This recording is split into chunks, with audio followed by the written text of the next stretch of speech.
too. So today we're going to talk about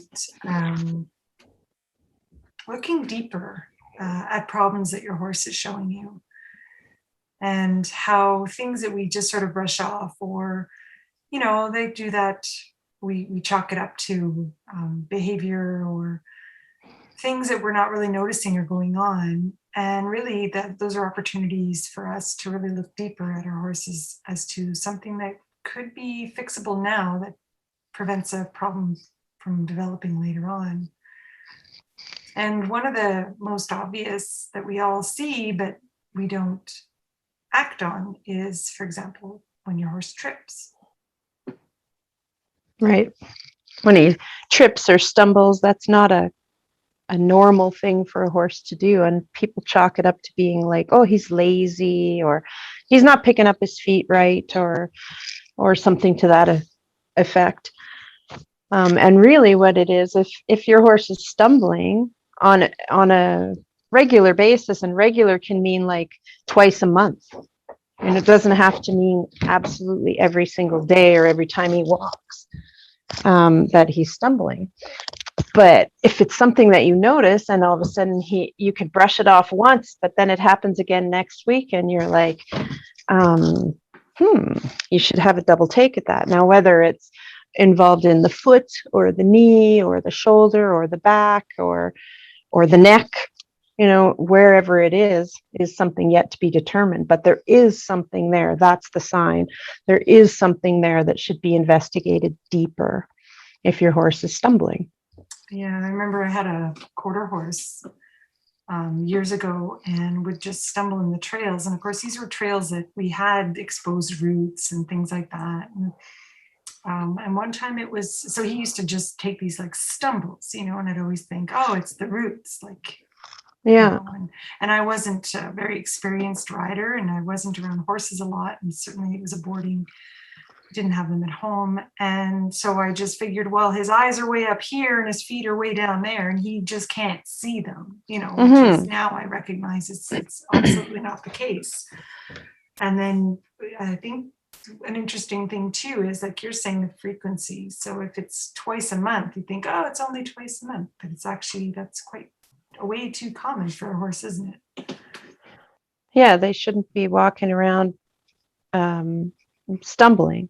And if they're only stumbling when they're being ridden, that could, it could be a saddle fit issue, or where the girth is too tight or buckled in the wrong place. But it could also be a foot issue. It could also be knee issues. It could also be shoulder issues. And there's so many, I think anyone who's ever had a lame horse and had to go run the gambit of a diagnosis, getting a diagnosis, you can find that you're just all over the place with x-rays and MRIs and vet visits and injections and whatever. And really, it's never just pinpointing one particular thing, like, oh, here it is, here's the little point in his knee that's causing all the issues. Because by the time you see that, the body's compensated in other ways. So there's more things involved than just that little point of reference. So it's like how to see your horse in the whole picture,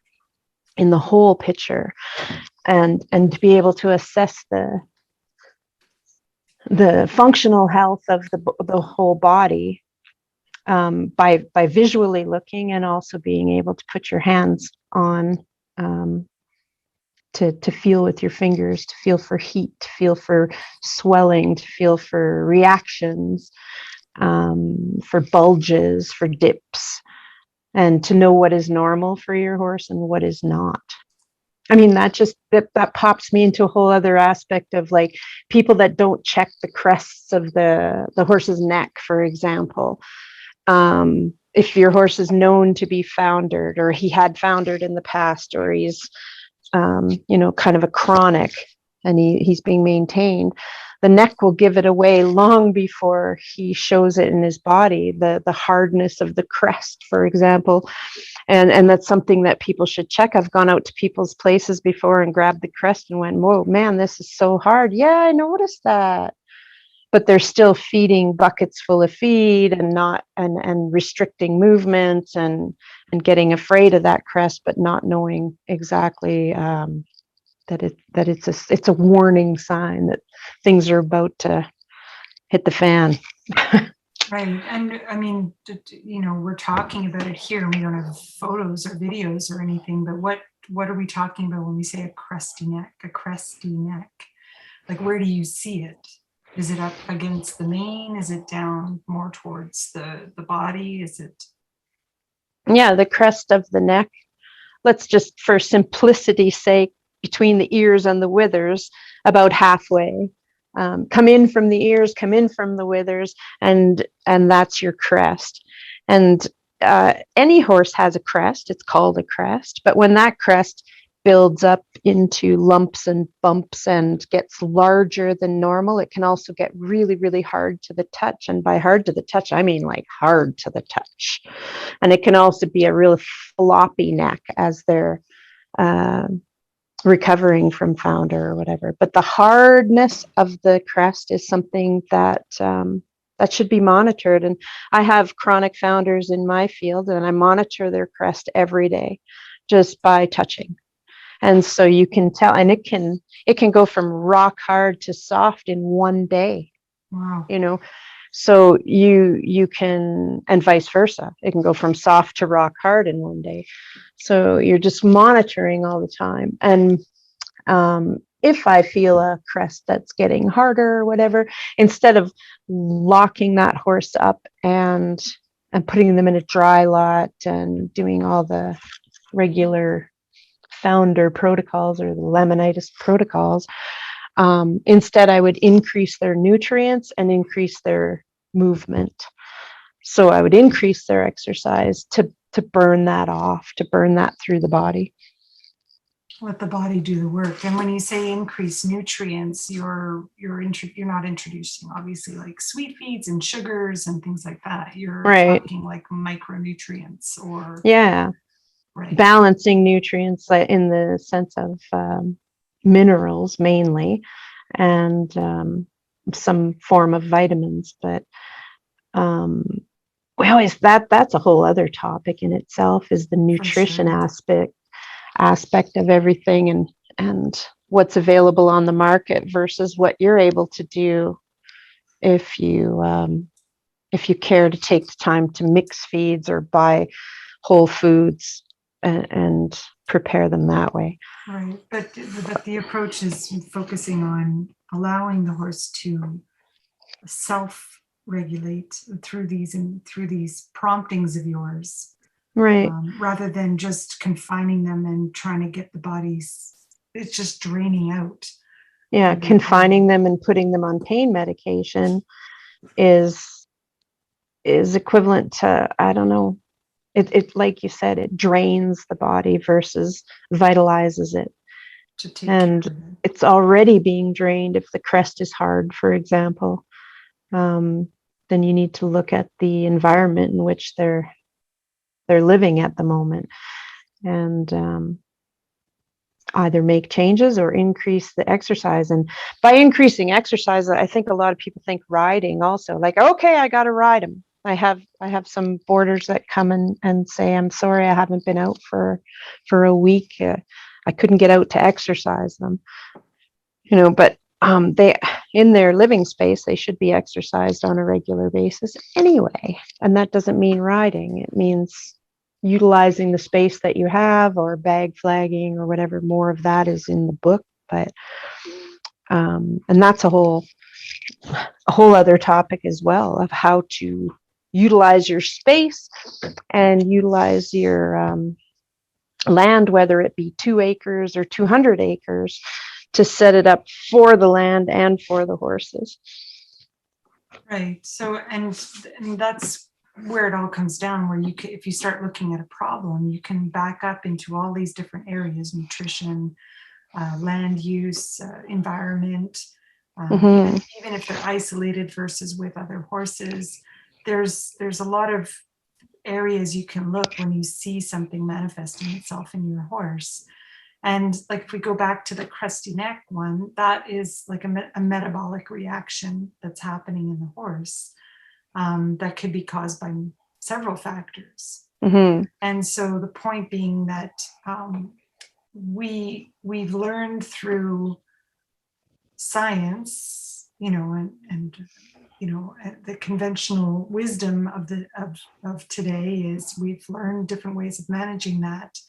But where equination goes is to say, well, what does the horse need? And it's like removing the insults in the first place, of course, which is where I think the whole confine them and get them off feed and things like that is removing the insults, if I could use air quote fingers. Mm-hmm. But ultimately, what we're talking about today is about recognizing what the horse didn't need in the first place, Right. so that we don't have to use these mitigating measures, whatever those mitigating measures are. So if your horse is tripping and you just inject it with things because you think it's the knee because the x-rays showed us something, but we're not quite sure, and then you just stop there and you just try to take the pain away, but you don't do any other changes or any other investigating, you will definitely continue to have problems and develop more problems, because like you say, another area that we could talk about is this compensation. So if they're tripping, could it be a sign? It is always a sign of something else, but what also could be happening about the horse is trying to now compensate for this thing that nobody is addressing in its life. Yeah, it opens up a whole can of worms, really. But in order to open that can of worms, somebody has to look at it. And if you just let it go, like, oh, he trips. Oh, she bites when I do up the girth all the time. She pins her ears and swishes her tail. That's a sign. That's a sign. That's not a bitchy mare syndrome. Although you can have 100 people now stand up and go, yes, it is. Yes, it is. My mare does that. And she's a mare and she's a bitch. But it's also a sign there's something that she's trying to express. And however bitchy mare expresses herself is allowed, like, yeah. So whether it's back pain or the girth is too tight or done up in the wrong spot or whatever, there's something uncomfortable. Maybe, have you ever had just like a little piece of hay down your bra? And that's so uncomfortable. I've pulled the little pieces of hay out of horses' saddle blankets and stuff like that, like as if that isn't uncomfortable. And so they start moving differently and express themselves. So whenever they're saying something that's out of the ordinary for a horse, not for that individual horse, because they're, we can't give them all the excuses in the world. Well, he does that and he does this and she does that, and be careful with this one because it kicks, and that one bucks if you don't ride it out first or run it out first or whatever. There's all these things that we just kind of get around the issues and get through the back door and ride them anyway without really checking it out. And then by the time they're 10 and 12 years old, they're all broken down already. And we missed all the warning signs coming up to the catastrophic breakdown. All right. What are some other behavioral, like we talk about, the bitchy mare syndrome, or the tripping being labeled as lazy, for example, right? Or not picking up their feet when clearly we've been working with them to pick up those feet, but they're just not picking up those feet. What are some other ones that we just say their behavior? In behavior. Well, I think of some of the horses that don't want to be caught. They see somebody come in with a halter and they're like, oh my God, I'm out of here because you're going to ride me. And the next person comes that's never ridden them and they can catch them, no problem. So having to, I don't know what else. There's Yeah, and it's interesting with that one that we take that so personally when we can't catch a horse, but someone else just walks up, Uh-huh. and but we take it so personally, but we tend not to look any deeper. We just think, oh, well, of course they want to be out with their friends and not with me, but horses do want to engage with their partners. And they certainly do recognize they're humans, whether on the good side or the bad side. They recognize you when you walk into the field versus uh, the person that feeds them every day. They know that person too. Right. Yeah. If you're at a boarding barn or whatever, they know the feed person, they know the people that clean up after them, they know you when you come. And yeah, I'm just thinking of riding like for behavior, but I'm trying to think of non-riding behaviors that might lead you to believe. I guess it would be more in movement, like the biomechanics of movement. If you're looking at the horse walking, and if you can see that he's stilted in his walk, like stabbing his toe first, and it might not be a jam stab, but landing with his toe first. And sometimes you have to take out your camera and maybe video it and slow it down, and so you can really see the movement. But it starts off so very subtly that their gaits change a little bit, and then that becomes normal to our eyes, and the more that they're landing on the toe, the more muscles are getting used in a different way than they were meant to, and so there's different development happening throughout the body, and that's a slow poison over time, and they can wear off their toes and or their shoes in a way that's at the toe more than anywhere. And that's always a sign that there's something higher up the body that's being compensated for. It's usually not a foot issue by landing on the toes. By the time you see it in the foot, it's already been there. It's already been there. So you're saying, like, for example, if there's something going on with the back, the horse's back or the horse's shoulder, this could force them to engage in a toe first, like shift that weight to the front of the foot just to overall biomechanically compensate for that stabbing pain or that dull ache that's going on somewhere else. Yeah. Yeah.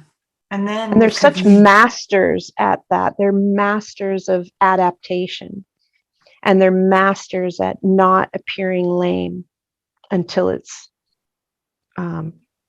until they can't help it anymore. Like it's until it's very there, but minor lameness, they can hide it. And you have to be a really good, you have to be really attentive to your horse and look through their beauty a little bit and feel their body. And we all look at our horses and go, my God, he's so beautiful. And he could be holding up a back leg all the time or resting a certain back leg all the time, which could be indicative of, oh, there's a hip issue here. He's not quite developed properly on one side versus the other or whatever. But we tend not to look so closely at that. We look at their face and love them. And I get that. But yeah, and there's also the reality that many people learn how to ride, but they don't, just as they don't learn to how horses learn, for example, they just learn how to brush the horse and get in the saddle. Right. There's even less information on conformation, on how a horse carries itself, how it should carry itself, because everything we're seeing could be, depending on our situation, if we're not being exposed to that information, we're trying to look it up online. And there's lots of different sources out there. But to be able to put it all together and develop your judgment, that's a really, really tough thing. It's a hard thing to do. And it happens over time, obviously. But, yeah, yeah. It is a tough thing to learn and to look at conformation. Conformation is one thing, when you start looking at conformation, I think there's a little how would you say, that's like a different way of looking at a quarter horse versus a Arabian versus a draft horse. The conformation that we're talking about here is what their body is more built to do, like a jumper versus a cutter, or a reiner or whatever. Their conformation is different. But when you judge the individual horse with their conformation, we take into account posture, how they're standing most often when they're by themselves, just hanging out by themselves. How would they stand? And this is something that you can observe over time and learn about the posture. And that can change over time. And the posture can become more of a V shape, with the legs pointing in under the body more, versus a more open stance. A V shape would be indicative of some kind of pain issue going on, and it's generally located up higher in the back.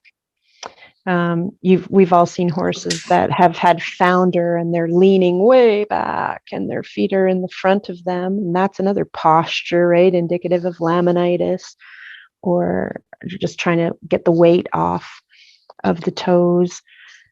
And then resting one hind leg more often than the other hind leg, if that's something that you notice. Because, when they're resting, they kind of take a siesta in the sun and just kind of pop one leg up, and then they kind of shift and will pop the other leg up, as long as the front feet are remaining square. That's just a resting position. But if one back leg is up and the opposite front is kind of pointed forward, that the horse has pinned himself on a diagonal pair, then that is, we call it a pain pose. And that's something that either it's on that side all the time or it shifts from side to side. And it's just something to take note of. Start looking at these things and taking note of how he stands. Even when you're grooming, is this leg up all the time? Is his hip twisted to one way? Is his neck twisted to one way? Get up on a stool behind your horse and have a look at the back every now and then. Is the back line straight? Is it got lumps and bumps? Is it crooked? Is it crooked at the neck? Is his mane even that on the mane? Is the mane on all one side, or does it flip halfway? Or these are just all kinds of things that can tell you where he's stronger on one side or weaker on the other side. And if that's something then you're armed with that to go and build up the weak side and not just play on the strong side all the time. And I think a lot of people do that, like, oh, he's really good going to the left, for example. And it's like, he's so great and everything's so smooth when I ride and the canter transitions are wonderful. And I go to the right and everything just falls apart. So we just go to the left mostly. So that is a sign also. If he's able to pick up the canter on one direction very easily and not the other, then he's compensating for something, or his body is so unequal that eventually that's going to catch up to him and show in different ways, show lameness in different ways. Right. And that whole catch up to him, what just makes me think, when you're talking about getting to know what's normal for your horse, and these postures could be what you think are the normal things in your horse. It doesn't mean they're correct, that they're signs of health and everything. It's just what we see every single day.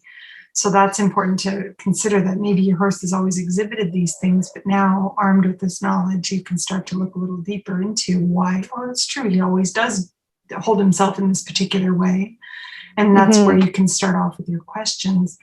And as you mentioned before too, take pictures of your horse or video your horse, so you can create this sort of time lapse that you can refer back to and start noticing lumps and bumps appearing as you go. Yeah. Sometimes they're so subtle that you really have to be observing your horse. And grooming is a great way to really go over their body and get them clean at the same time. But you're also feeling as you're grooming and really taking note of the body shape, the back shape, the shoulders, the chest, the equilibrium between both sides or not. A posture and stance can all be evaluated just throughout grooming your horse. Just got to pay attention. Now, and you raised an interesting point before too about conformation versus posture. Oftentimes when we get a new horse, and if we don't get it young, it comes with its lumps and bumps, so to speak. And a lot of things are sort of just, oh, well, that's just how he's built. So how can we differentiate between that sort of catch-all, that's how he's built, and obviously we're talking about, getting to know and take the pictures and have a look, but what are some of those myths, about that's how they're built versus, no, he's just got a terrible posture because he's in pain? I think there are probably some myths associated with this. With the posture? Well, versus, you get a horse and they say, well, that's how he's built. And it's not always true. Right. There are so many things that can affect their posture. It's just even getting a trim will affect the posture, right? Like you can take a horse that's standing one way and then give him a balanced trim, and he's all of a sudden able to stand a different way in his stay apparatus. And so that's something that, we always say start at the foundation and work your way up, right? Like if the feet are balanced and everything, and then he's still standing with a hip rested all the time, and you happen to be riding him, well, there's saddle fit, right? Sometimes the panel's too narrow at the back and it'll cause the horse to sort of tilt his pelvis to kind of get away from that. And then over time, that tilted pelvis, when you're holding it, the muscles build up and it starts to hold in that position, and it'll show up in posture. So even though he's not developing his body in any other way than being ridden, right? So it's important to look at your horse moving without any gear on, and really becoming accustomed to, if that changes, does that change? Does his amazing movement become more amazing under saddle, or does it become less brilliant? Does his stride shorten, or does it stay the same? And I've personally seen a lot of horses that the stride shortens when they're being ridden. And that's just a sign too that something's not right. Your horse shouldn't change his stride. If he's a brilliant mover without the saddle, he should be a brilliant mover with the saddle. Right, and the weight of the rider not coming into that. Right, carrying the weight, you bet. Yeah, but that's an aspect too of the horse. The horse needs to be shown as well. If they're under certain stressors, because you've talked about that before, where you will show your horses in the round pen, how to accept a rider. Right. Yeah, and how to carry themselves properly, how to build those carrying muscles versus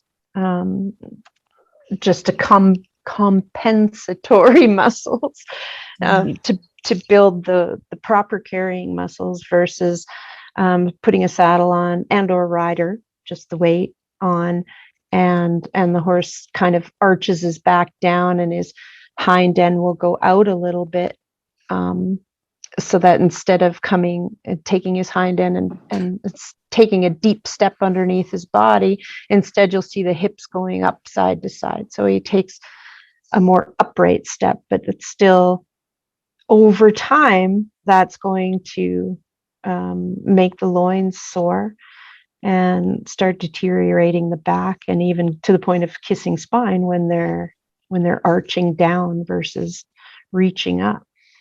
And that's just all horsemanship. But how do you know? Like there's so many things that that you can look at, but you have to really pay attention. Even the way the muscles are on the body, Some can feel really hard, like we talked about the crest, but also some other muscles can feel really hard along the neck, in the shoulder, in the hips.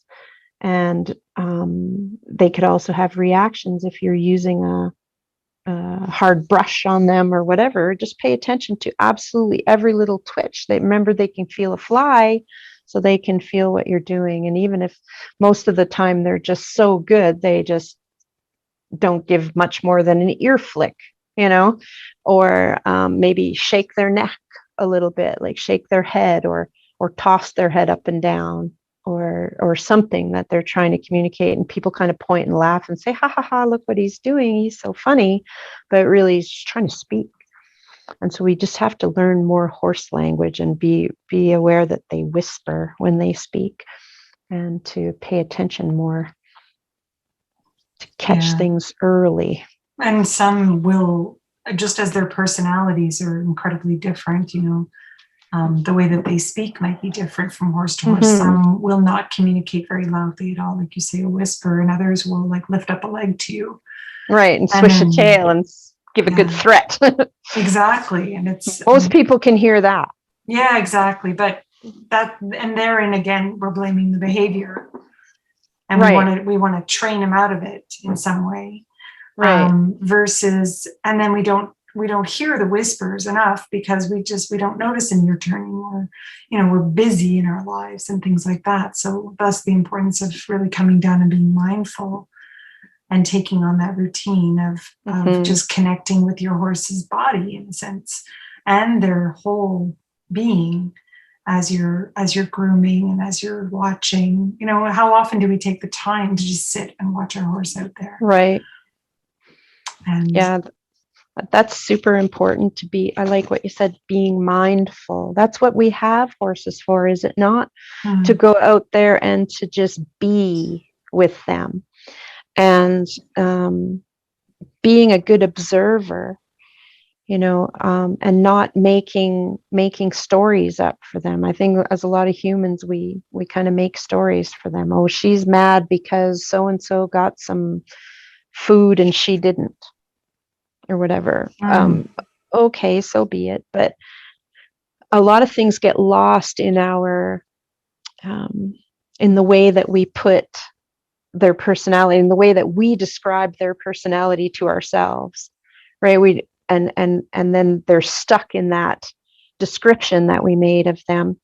And I think being open and allowing them to express themselves, and not ever putting them in a box that, you've heard people say, well, he's never bucked before, he's never bitten before. I can assure you that there's been signs that you missed coming up to the explosion, or that bad behavior or whatever, right? Like there's something that was missed, and the subtleties is what we really want to get people starting to look at and be more aware of. Slow down and take a look at the horse as a whole, not just as your beautiful horse, right? But to take it out of context a little bit and look at the horse as a horse, right? And first of all, what do horses need to assure that they stay healthy, happy, sane, sound? It's just like if you have, I want to go back on the dolphin thing. It's like, I always think that I call horses land dolphins. I think their intelligent level hasn't yet been appreciated. And I liken them to land dolphins because dolphins are known to be intelligent, right? So now we're looking at dolphins, and I want a dolphin so bad. So I bought a baby dolphin so I could raise it myself, and I put it in my swimming pool. And right away, you can understand that we might have problems raising a baby dolphin in the swimming pool, even though we made all I need a word. We made all the amends to have the proper water and to have his proper food and to have proper dolphin stimulation, except he's not, as best we can in that dolphin boarding situation. But you can be assured that as the health fluctuates, as ours does, right? If you're not on your exercise routine and it fluctuates a little bit. Same with the horses.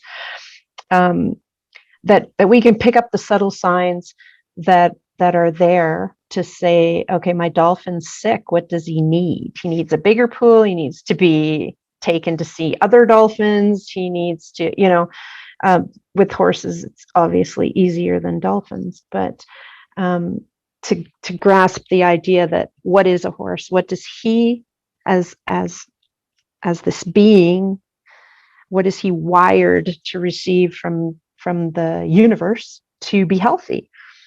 And being locked up in a box stall is not conducive to health, for example. And I think anybody could agree that any horse locked in a crate in the dark all day, that's not good for him, period. Like, any horse person can see that. Like, I think of the ones that are traveling overseas, in the crates. That's not good. So do that day after day after day after day after day, and you're going to see some repercussions in health, behavior, body physique, development, the whole thing. Yeah, because there's, obviously there are situations where, this is the standard, and if you're boarding there, this is what you have to put up with. Or, maybe it's something that comforts you, but the questions that need to be asked are, how is this lifestyle? What's manifesting in the horse that's telling you about its lifestyle?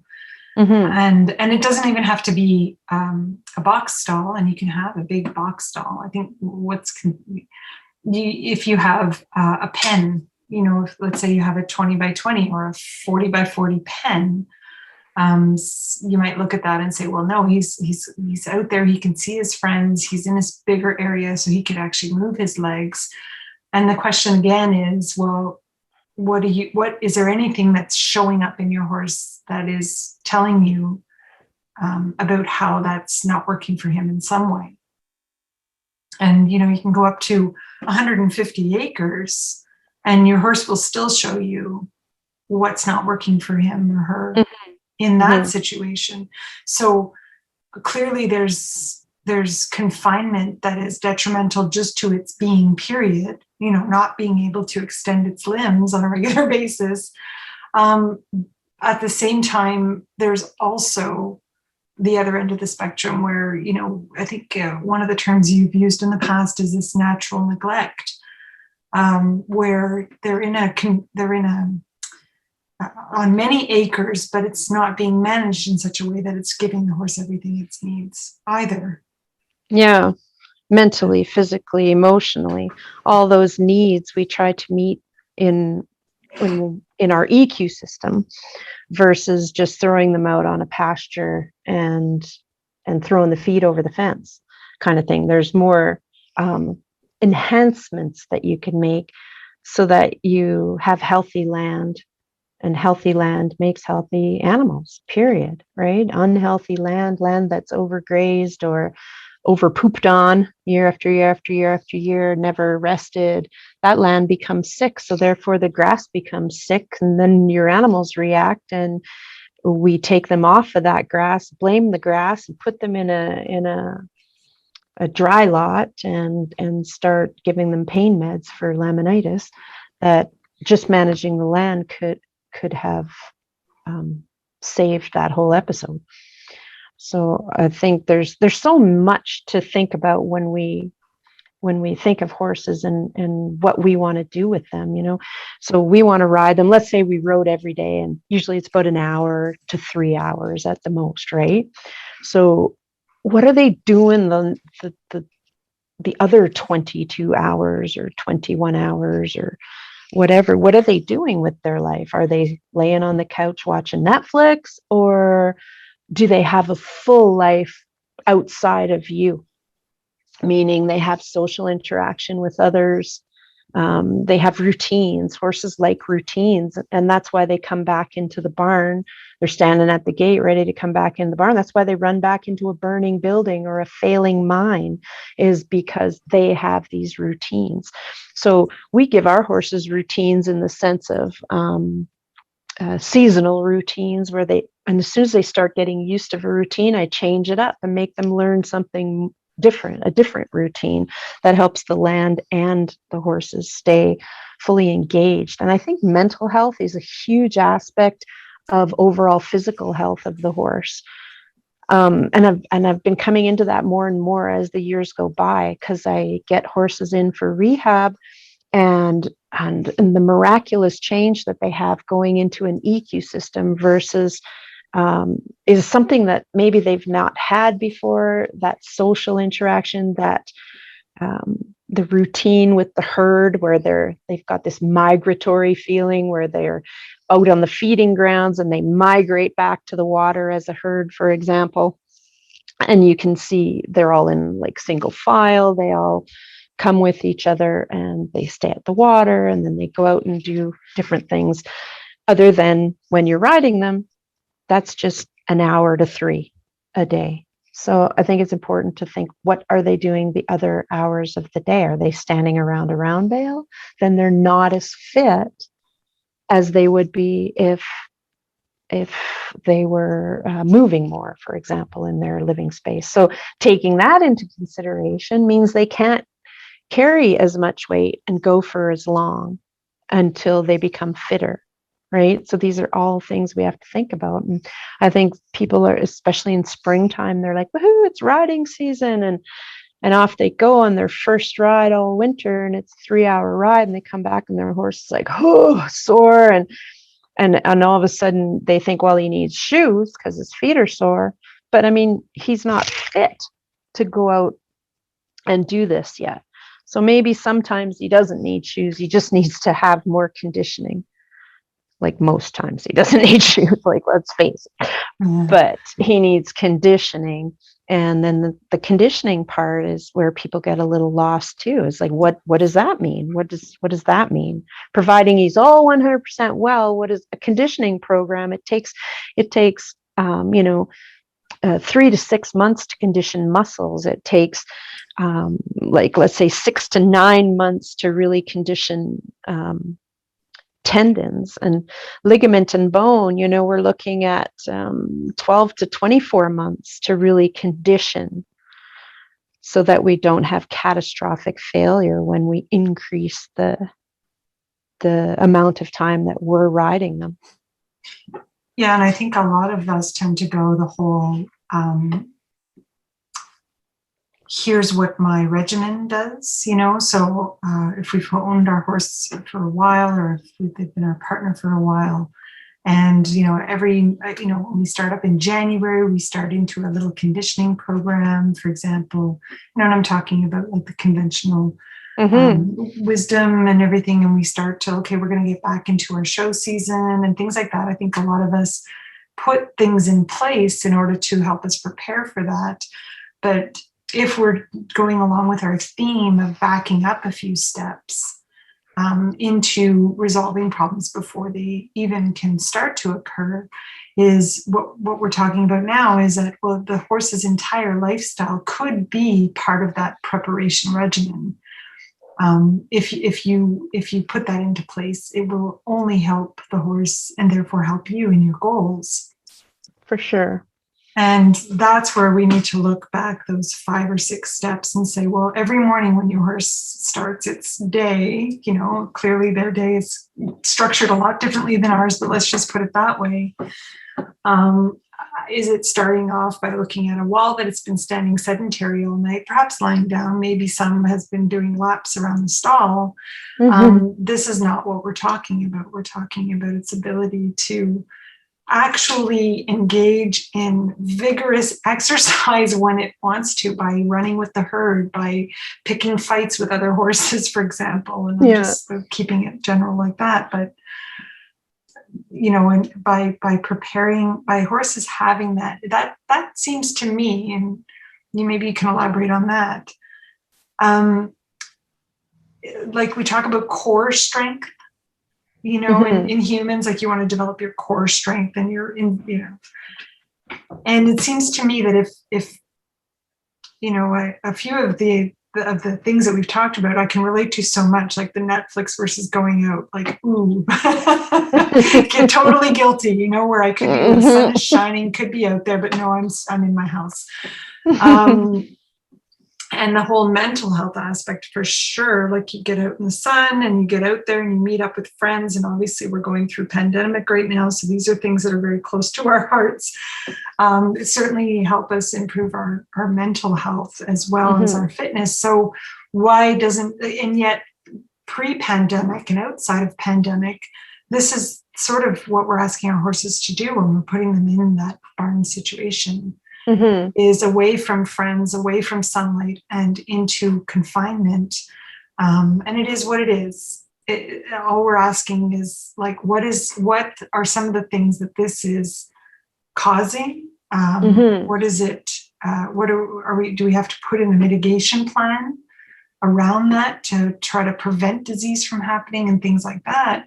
Whereas if we look at deeper and deeper and deeper, there's so much that we don't need to do. They can just do it on their own if we set them up accordingly. Yeah. And that's super hard to do. But like you said, all we're doing is asking to look deeper and and look at all the aspects of what makes your horse, period. Like, if he's in a boarding situation, if he's in a pen, if he's being ridden once a week, if he's being ridden every day, if he's not being ridden at all, what is he doing with the rest of his life? And to make observations of the body a little closer than what you maybe have previously done, and really get used to both sides of the body and any asymmetries that you might discover, and just to be aware. Awareness is the first step. You have to be aware of what's going on or not going on, in your horse's life, in order to be able to make changes in the positive direction. We all want to go in the positive direction, I'm sure. It can seem completely overwhelming though too, like, absolutely, especially when, I know there's a lot of us who feel like we don't really have a lot of choices in how our horses are being kept. It feels that way, especially like if in your boarding situation, and or even at home, like if I have this, just a couple of acres, the horses are at home, I work full time, so it feels somewhat overwhelming too, to say, well, I noticed this and I approached these experts in the field, and they've all reassured me that it's this injury and we'll treat it this way. But, so to be able to gain more knowledge about, like you say at the beginning, what's normal, what's not normal, and then be able to learn about how you can keep your horses healthy to begin with, so that some of these problems don't arise. And then if problems do arise, or you can hopefully catch them before they're catastrophic. Okay. Catch it before the leg is broken. You can see the signs coming up, but they're subtle, and you have to really shift your focus and be an observer. And it's hard to observe your own horses because we're too busy admiring them because they're our horses. Yeah. And we're just like, my God, he's so pretty and gorgeous. And I get that totally. But then you have to put on your other goggles and kind of be like, I was going to say, kind of be like a doctor. When a doctor looks at you, he doesn't say, wow, you have pretty hair, and God, your eyes are gorgeous. And he's looking at you as a being, and looking at you as a human, and how humans are supposed to function, for example, right? And we need to look at them as a horse, like take our love goggles off, if you will, and be able to just look at them without overlooking things, because we tend to overlook things when we're looking just at their beauty. Right. And it's interesting, like you said, when we go to the doctor, and I've noticed this for myself because when we try to take a holistic view, as in the whole holistic view of, if I'm manifesting symptoms, if things are coming up for me and I decide I want to go see my doctor, maybe get some blood tests or anything, some over the years ask me what else is going on in my life. Mm-hmm. Others just want to, okay, these are the symptoms. I'm going to get some blood. We'll see what the numbers say. Right. And, more and more I'm working with nurse practitioners who are asking beyond the physical questions, is there stressors going on in your life, right. and things like that. And with our horses, we should be asking those questions. Absolutely. And listen, yeah. because again, they can't answer us like we wish. Where do you hurt? Right here. Oh, right here. They can't really tell us exactly what's going on. Or I'm feeling sad because my friend got sold and he was my best friend. And so he became depressed and he colicked. But we just look at it as like, oh my God, he colicked. What did he eat? We think it's maybe not emotionally related, but it certainly could be.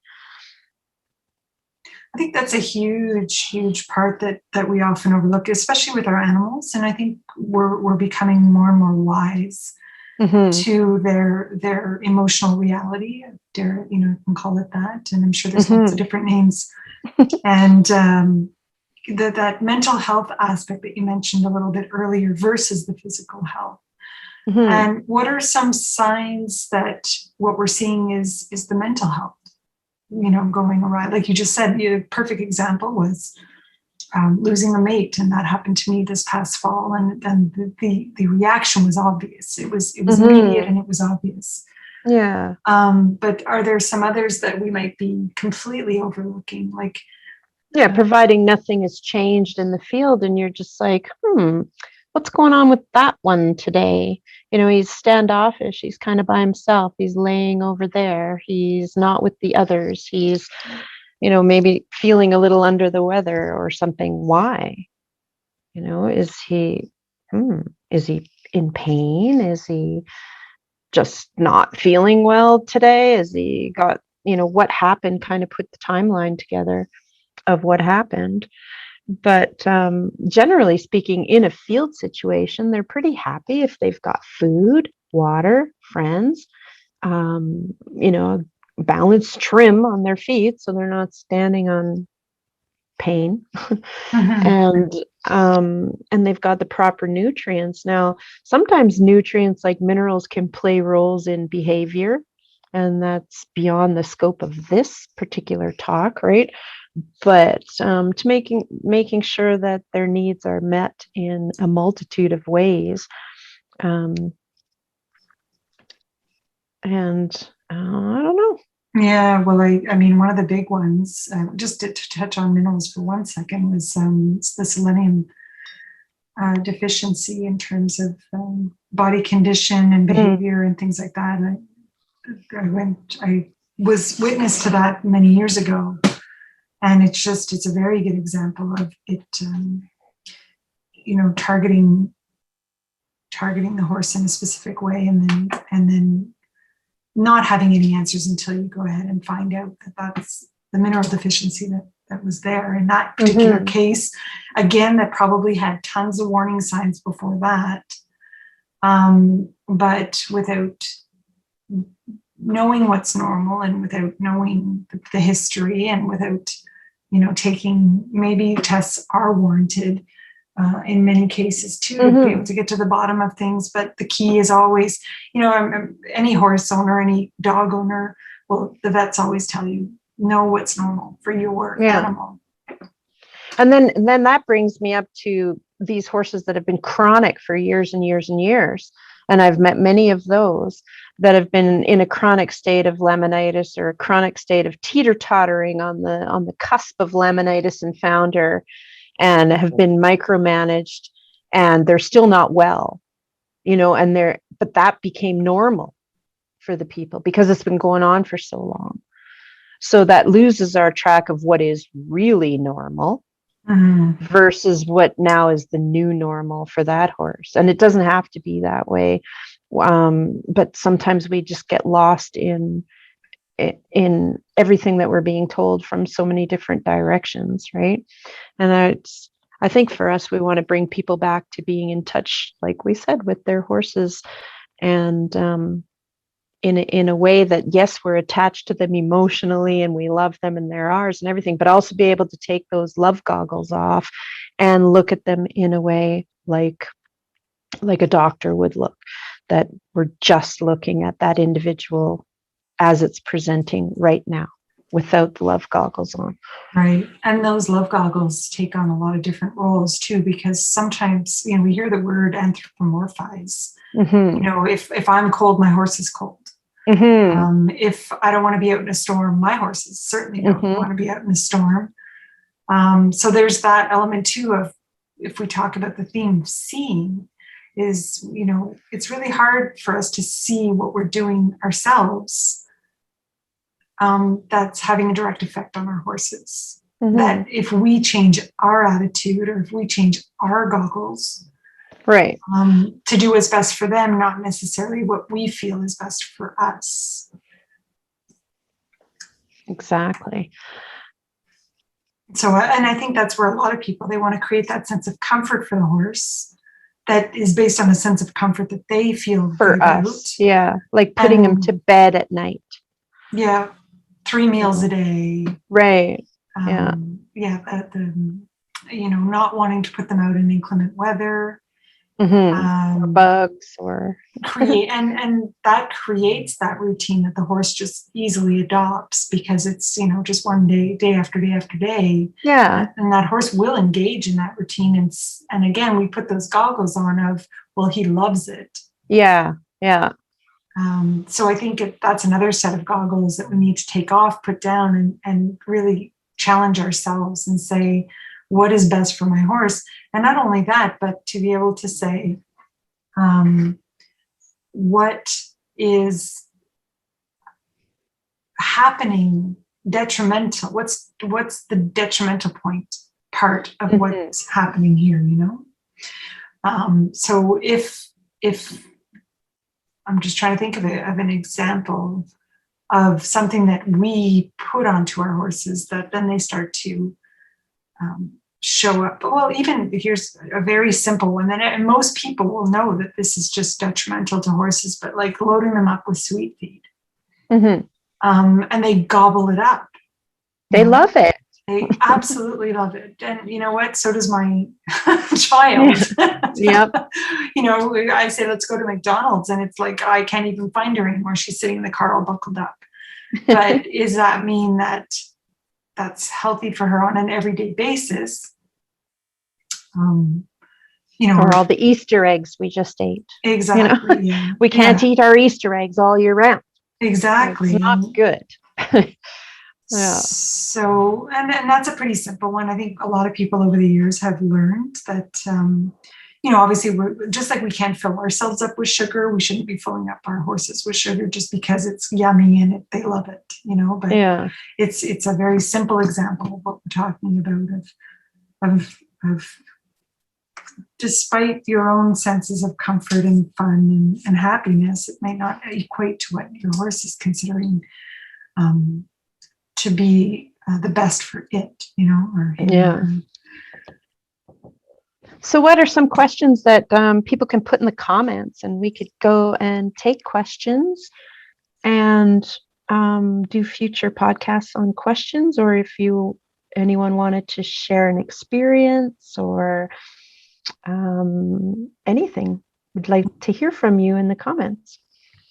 Any of the, I mean, we talked about a lot of things today, but ultimately, coming down to if you're having something going on with your horse now, and especially the ones that are really, really hard to diagnose, like if you've been having that in your experiences, like a mystery lameness is a big one, back issues, we think it's around here, maybe put your experience in the comments too, because that's a great opportunity to look deeper. Yeah, and to help people. Like, I think if everybody shares their experiences, then you just gather more intel, Right. and and make sure your experiences, are not biased, because we put things into them, like, well, we put our stuff onto the experience. So take off the goggles again, and just, it is what it is, without all the emotion attached to it. Yeah, it's a tough one. It's a really Yeah, tough one. it But it's really is. necessary, and I think we're willing to spend a lot of time and money trying to get to the root of our problems with the horse, the horse's issues because we love them and we want them Yeah. to be happy. So let's take that a step further and say, well, let's spend some time exploring. And this is just the tip of the iceberg, like you say. There's so many pathways out in this investigation. There's Yeah. nutrition, there's environment, there's training, there's equipment, there's trimming. Yeah, and when we start to teeth. break it all down and look at it individually, it feels like individual things. And that's what we're going to do through these podcasts, is kind of break things down individually, but keeping in mind that it is a holistic approach. It's the whole thing. Right. And really the simplicity of the whole thing is there, but it's a little out in left field for some people because of the way tradition has described that we should be keeping horses. Yeah. And that was an evolution that took place and we're continuing to evolve. To understand how that's actually, some of it's making the horses sick, and essentially, and that we've been mitigating all along, and maybe there's things we can do differently to prevent things from actually happening. So there totally is. Yeah. And we're here to help. Yeah. Okay, well, thanks, Lisa. And again, if you want questions in the comments, or leaving your own comment, leaving your story. And love to hear from you. Is there a website? Well, of course, equinection.com. Right. And on Facebook. And on Facebook also, Instagram. Right. And also there's eqawakenings.com, which is my personal place, but I often share stories on there too, on both Instagram and Facebook. Right. Perfect. Okay. So we welcome all your stories and comments. And if you have ideas for different podcasts in the future, specific topics you want to hear about, just let us know. Right on. Okay. Thanks for being here, everyone. Thanks. Bye. Bye.